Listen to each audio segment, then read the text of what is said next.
कोई जवाब दे सकता है? जम्मू कश्मीर के एसटी भाइयों के अधिकारों को कौन रोक कर, ये 3 परिवार रोक कर बैठे थे मान्यवर, जो 370 को एंजॉय कर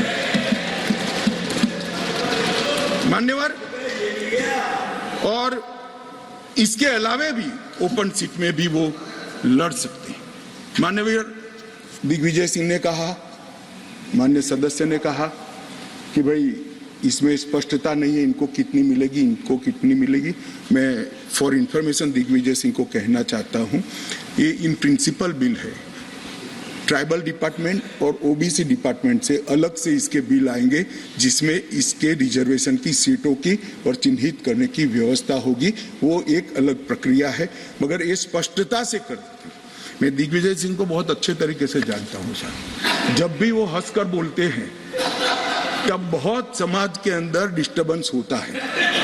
बड़ा रिकॉर्ड है उनका, मैं रिकॉर्ड को जानता हूं। आज भी हंसकर बोले, मैंने बोला क्या निहितार्थ थे, फिर मैंने ध्यान से उनकी चीज को याद कर सोचा तो मुझे मालूम पड़ा कि इन्होंने कहा कि भाई किसी का छीनकर तो नहीं लगूं। ये गुर्जर और बकरवाल को लड़ाना चाहते हैं,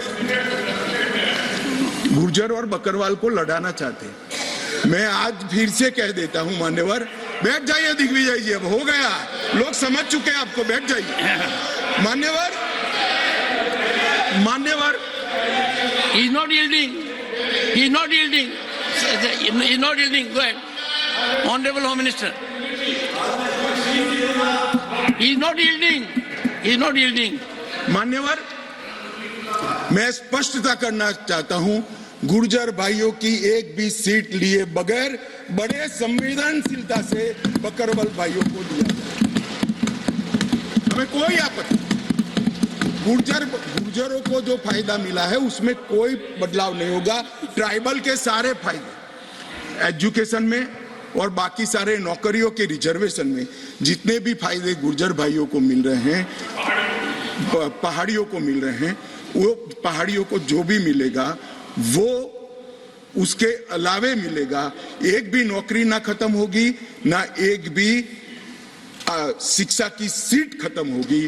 पूरा का पूरा अधिकार आपका भी रहेगा, उनका भी। मान्यवर, एक बहुत बड़ी चर्चा चली कि जवाहरलाल नेहरू जी का कश्मीर के लिए कंडक्ट, और इस पर हमारा नजरिया थोड़ा तंग है। जहां तक तंग नजरिए का सवाल है साहब, देश की एक भी इंच जमीन का सवाल है, हमारा नजरिया तंग रहेगा, हम दिल बड़ा नहीं कर सकते।